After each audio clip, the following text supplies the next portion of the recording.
काम करेंगे और एक डॉक्यूमेंट तैयार करेंगे जो आने वाले समय में हमारे समाजवादी पार्टी के मैनिफेस्टो में शामिल होगा। गेहूं खरीद हो ही नहीं रही है। उस समय भी हम लोगों ने आपको बताया था कि सरकार गेहूं की खरीद कहीं की नहीं है और सरकार के हर आंकड़े गलत होते हैं। उन्होंने 20% भी गेहूं की खरीद नहीं की है, सरकारी खरीद।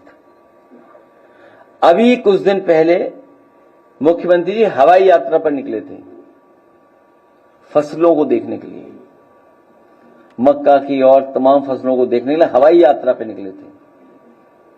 बताइए, जो लोग किसानों का सामना नहीं कर सकते वही तो हवाई यात्रा करेंगे। हमारे पहले मुख्यमंत्री हैं जो फसल को हेलीकॉप्टर से देखने निकले थे और फसल को देखने के बाद एक भी केंद्र नहीं बना।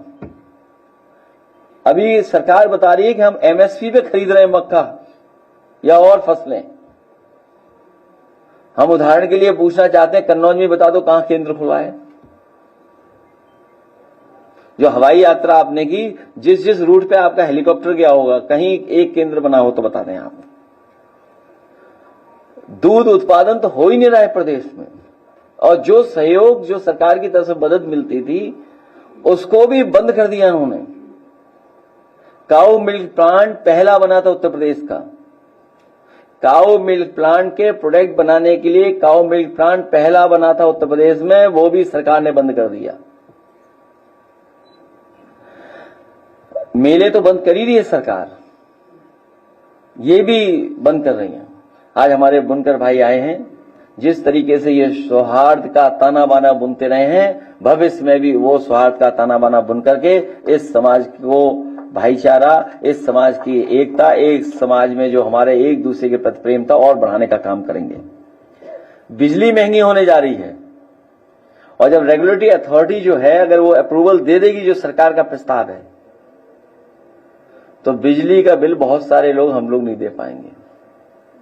संकट आएगा तो मोबाइल भी कैसे चार्ज करें। ये सरकार महंगाई, बेरोजगारी लगातार बढ़ा रही है, भ्रष्टाचार लगातार बढ़ रहा है। और सुनने में आया है भ्रष्टाचार और जमीन में तो भारतीय जनता पार्टी मिली हुई है ही उसमें। उनके एक किसी एमएलसी को भी कूट दिया गया है, कुट गए हैं। अगर किसी पत्रकार में वीडियो हो तो हमें भी पहुंचा देना। मैं एक बार फिर अनीस मंसूरी जी का और उनके सभी साथियों का बहुत बहुत धन्यवाद देता हूं। अपने प्रेस के साथियों का भी बहुत बहुत धन्यवाद। सीएमओ के तबादले को लेकर डीएम और सीएम आमने सामने थे, उसमें जो विधानसभा के स्पीकर है वो कूद गए हैं। एक तरफ डीएम सीएमओ के भ्रष्ट होने के आरोप लगाकर शासन को लेटर लिख रहे हैं। विधानसभा के स्पीकर ये कह रहे हैं नहीं ये बहुत अच्छे हैं, बहुत अच्छा काम करते हैं, भ्रष्ट नहीं है। और दो विधायक सरकार के स्पीकर के अगेंस्ट में लेटर लिख रहे हैं। एक सीएमओ को लेकर डीएम और स्पीकर आमने सामने, और उसके बाद स्पीकर के आमने सामने दो एमएलए। पहले तो हम लोग सुनते थे डीसीएम और ओसीएम में लड़ाई है, outgoing chief minister, DCM deputy chief minister. जो डबल इंजन की सरकार थी तो डबल इंजन टकराने लगे, उनके डब्बे टकराने लगे, अब गार्ड के डब्बे भी टकराने लगे। आउटगोइंग सीएम, जो सीएम है वो बाहर जा रहे हैं, उसमें क्या है। आउटगोइंग सीएम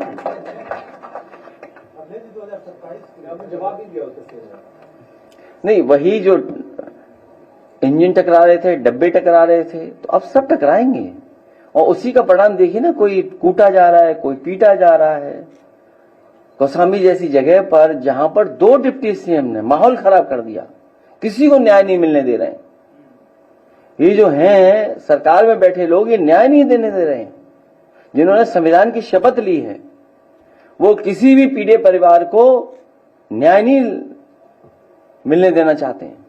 और अभी हमारे पार्टी के प्रदेश के अध्यक्ष श्यामलाल पाल जी उस परिवार से मिलने जाना चाहते थे। पुलिस है इनके पास, पुलिस लगा दी, नहीं जाने देंगे आपको। अब आप एक्सरसाइज करिए भागने दौड़ने की, चोरी छिप करके जाइए, तो आप जा सकते हैं।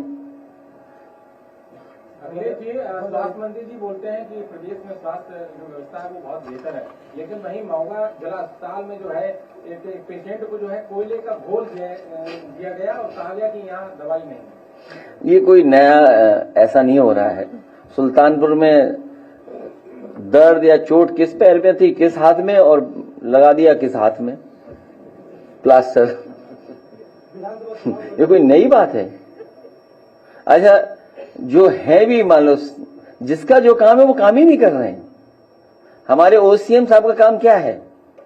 सबसे प्रिय काम क्या रहा? पूजा पाठ। और दूसरे का काम क्या था जो स्वास्थ्य विभाग जिनके पास है? कभी हमारे हाथा वालों से पूछ लेना, तो उनसे क्या उम्मीद करोगे कि इंस्टीट्यूशन चलेंगी? आप सोचिए, रिजल्ट आ गया है, अभी नए बच्चे आएंगे एमबीबीएस के, उनको एडमिशन्स होंगे, नया बैच ऊपर पहुंच गया, मतलब पुराना बैच ऊपर पहुंच गया हुआ, नया बैच आएगा। आपके मेडिकल कॉलेज की स्थिति क्या है? क्या इंफ्रास्ट्रक्चर है? अगर मेडिकल कॉलेजेस में इंफ्रास्ट्रक्चर नहीं होगा, प्रोफेसर्स नहीं होंगे, पढ़ाने वाले लोग नहीं होंगे, तो हम कैसे डॉक्टर्स को तैयार कर रहे हैं? और फिर यही होगा कि कोयले का घोल पीजिए आप, गलत इंजेक्शन लग गया, जान गई। आप कहोगे बाएं हाथ में प्लास्टर, वो दाएं हाथ में बांध देंगे। और ये कोई पहली बार घटना नहीं हो रही है।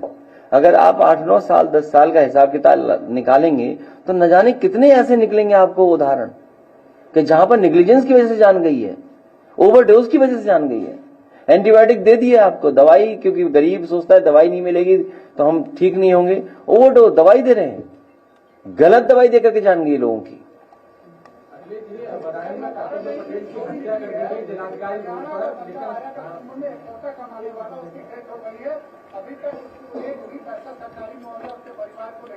आप नाम भिजवा दो, कैश भिजवा देगी सरकार 5 लाख।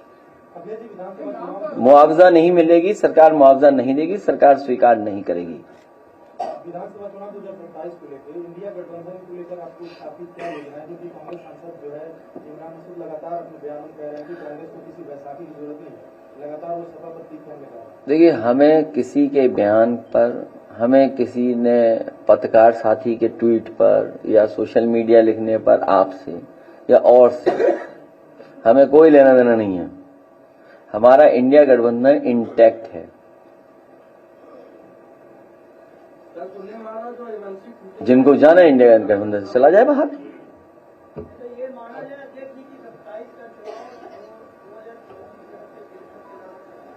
इंडिया गठबंधन लड़ेगा चुनाव। अरे वीडियो हमें ला दो। अब मुझे नहीं पता कौन है, लेकिन मुझे जानकारी मिली है कि एक एमएलसी साहब कोई जमीन और लेन देन और बंटवारे को लेकर के कूटे गए हैं।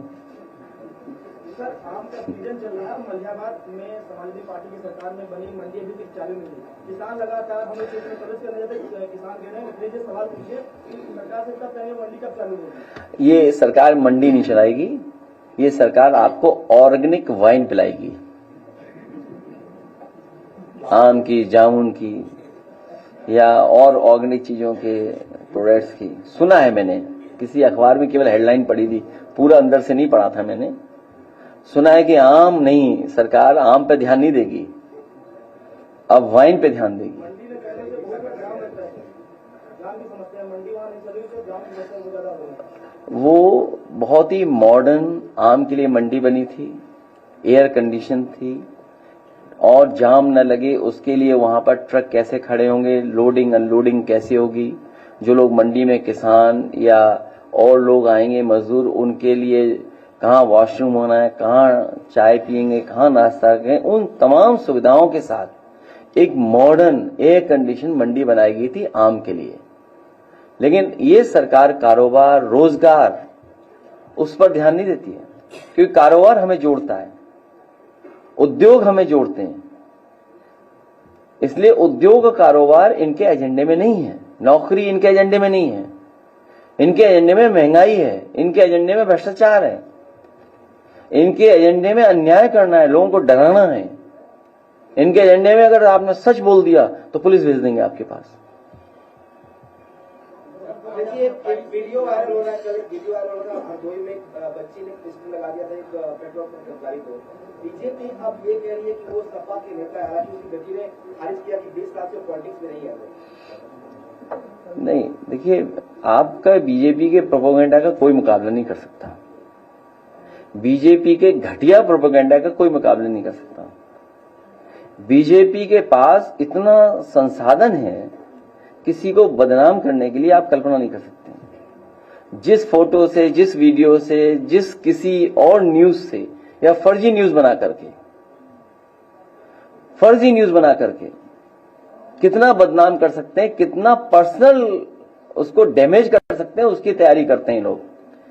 अभी जब मैं आपसे मिल रहा हूं, हालांकि मुझे नहीं पता था ये साथी ये सवाल पूछेगा, एक बहुत बड़े महानगर से सुबह सुबह मुझे एक बहुत ही प्रतिष्ठित वैश्य समाज के उन्होंने व्हाट्सएप भेजा मुझे और कहा कि ये न्यूज देखिए, इस न्यूज में यह है कि केवल समाजवादी पार्टी मुस्लिम बेटियों को ही कन्यादान या मदद करेगी। तो मैंने कहा ये कहां से न्यूज चल रही है? तो उन्होंने कहा ये ग्रुप हैं। तो बहुत सी बात करने के बाद, उन्हें भरोसा दिलाने के बाद मैंने उनसे ये कहा कि ऐसा करिए, आप जो व्हाट्सएप ग्रुप से ये मैसेज आ रहे हैं उनका मुझे स्क्रीन